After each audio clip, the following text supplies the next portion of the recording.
Emily Maynard had to be dragged into competing on The Bachelor and then later had to be dragged into being the Bachelorette.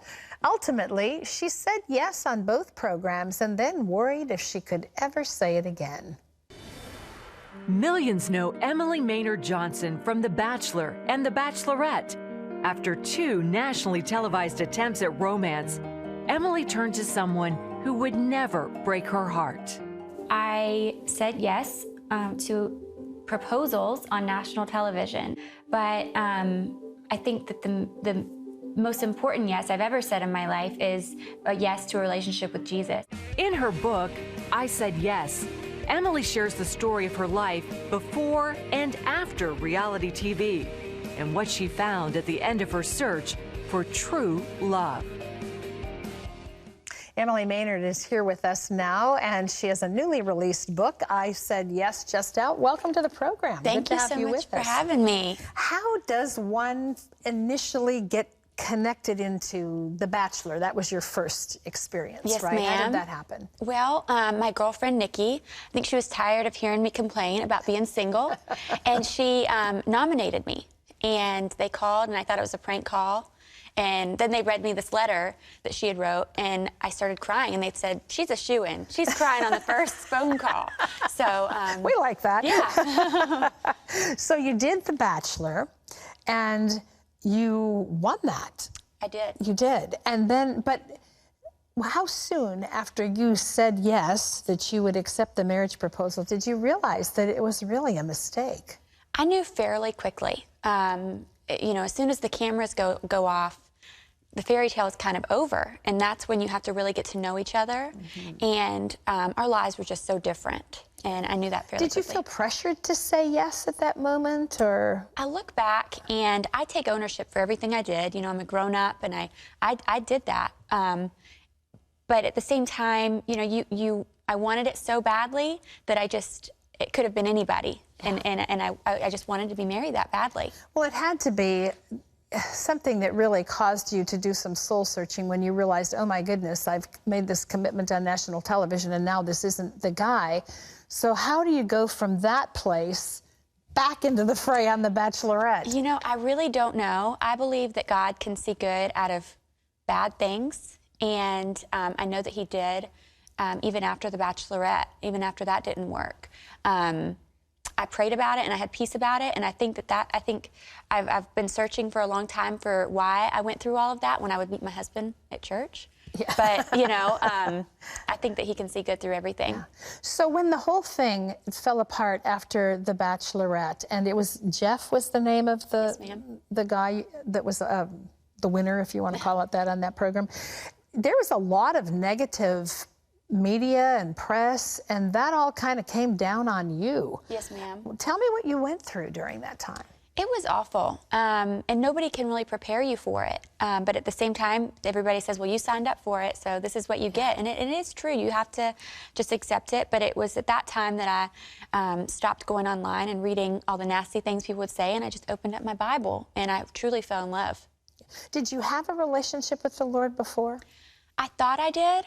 You know, I thought, well, I go to church, I'm a Christian, I'm a good person, but it wasn't until I really got serious about wanting to find out who he was and what his word says. And I just, like I said, I just fell in love with him and his love. Do you think maybe one of the things that allowed you the space and the grace to do that was having expended yourself on these 2 attempts to find true love? You finally threw that out the back door and said, let me find out what my life is about. Absolutely. I had made I had this hole in my heart that I thought I could fill if I got married or had a husband or family. Mm-hmm. and I realized that wasn't it, that there's a hole in my heart that only God can fill. Yeah. And I had to work on that. So then you finally, after going through those 2 very public engagements and the relationships fall apart, you finally meet the man of your dreams. And you just said you met him at church. Yes, ma'am. Well, tell us about him.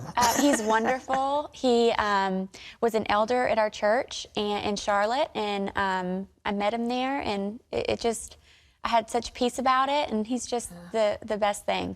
It must have felt so incredibly freeing to have a real, genuine relationship without the eyes of the world watching you walk through it all. Absolutely. It allowed me to just take things at my own pace. I didn't have to get engaged at the end of 6 weeks or whatever. You didn't have to get engaged at all. Exactly, exactly.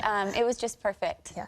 So, but at this point, we should say that one of the things when you were going through both The Bachelor and The Bachelorette, that I think also probably lent itself to your desire to, you know, have a marriage and a family of your own, was that you had a little girl and you really wanted a family for her. I really did. You know, she would pray for brothers and sisters, and I wanted that for her. Yeah.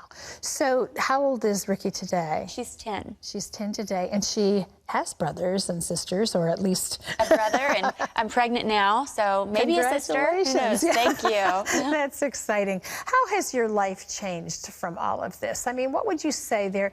I think, Emily, that some of the things that you were looking for and wanted are so common in the lives of many women, young women, not always just young women, but particularly young women. Mm-hmm. And there are lots of women, I think, who are drawn to watch those shows because it is very fairy tale, and they want to believe that that's going to happen in their life. But what would you say to them, having walked through all of this?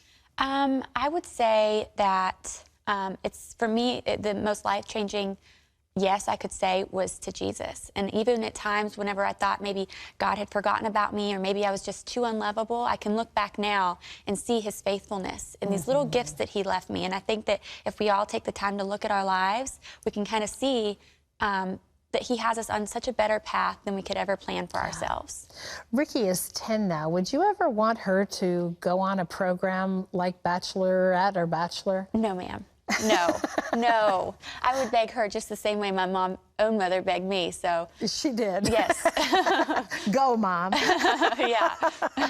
Well, the book is Emily's story of all that she went through in both of those experiences, and more importantly, all that she's gone through since accepting Christ as her personal Savior and finding the man who is truly the love of your life. It's called I Said Yes by Emily Maynard Johnson, and it is a story of heartbreak, redemption, and true love. It's available wherever books are sold, just out, by the way, so we wish you the best with that as you travel as well, and happy new baby. Thank you so much. It's nice to have you here, Emily. Thank you.